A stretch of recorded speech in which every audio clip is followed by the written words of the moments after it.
In the heart of the great savannah, where the grass whispered secrets to the wind, there was a king feared by all, not because of his roar, but because of how he made others roar for him. In the ancient kingdom of Zubanda, the leopard king, Mbarika, ruled with a quiet paw. He rarely hunted himself instead. He had others do it, while he sat high on his termite mound throne, watching, listening. Mbarika understood something most rulers never did. A king who holds the spear too tightly has no hands left to count his gold. Around him were three key figures. The cunning parrot, his chief messenger, who could twist words to make enemies look like fools. The elephant chief, keeper of the treasury, slow to act, but impossible to move once decided. The hyena captain, head of the warriors loyal, but always hungry for more power. One season, trouble came. A young lion named Taviso began gathering support among the young animals. He was loud, proud, and promised to share the kingdom's food equally. The poor loved him. The warriors admired his courage. Even some elders nodded in secret. The elephant chief whispered to the leopard king, "Majesty, crush him now before his shadow grows." But Mbarika only smiled. "If I kill him, I make him a martyr. If I befriend him, I make him mine." The leopard invited Taviso to a grand feast. He gave him the best seats, the biggest meat, and the loudest praise.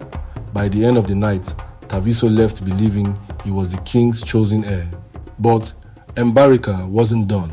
He whispered to the hyena captain, "Tell the warriors the lion now speaks for me, and if he fails, he has failed the king." When Taviso made promises he couldn't keep, the crowd's love turned to doubt.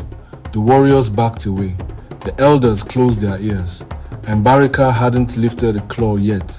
Taviso was finished. Then came another challenge drought. Rivers dried, grass turned yellow. The people grew restless. Instead of hoarding the little water left, Mbarika publicly gave some to the poorest animals, but quietly taxed the richer ones double to cover the loss. The poor sang his name, the rich complained in whispers. "Let them grumble in the dark," Mbarika said, "as long as they sing my name in the light." Years passed. His enemies were never removed. They were kept close, dancing under his paw. He let the hyena captain believe he was feared. He let the parrot think he was the mind behind the throne. And the elephant chief? Well, Mbarika let him believe no decision could be made without him, even as decisions were already made before he arrived. Lesson 1. Keep enemies close, but make them think they are friends. Lesson 2. Appear generous, even when you are protecting your own wealth. Lesson 3. Let others take the fall for your risky ideas. Lesson 4. Control the story, and you control the people. In the end, Mbarika ruled for many reigns, not the strongest, not the loudest, but the smartest.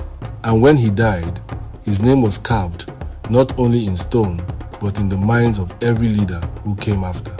The river that flows quietly reaches the ocean first. In leadership, it is not enough to be feared or loved. You must be both, and in the right measure. If you enjoyed this tale of wisdom from the great savannah, imagine the stories still hidden in Africa's heart. Subscribe and let's uncover them together, one lesson at a time.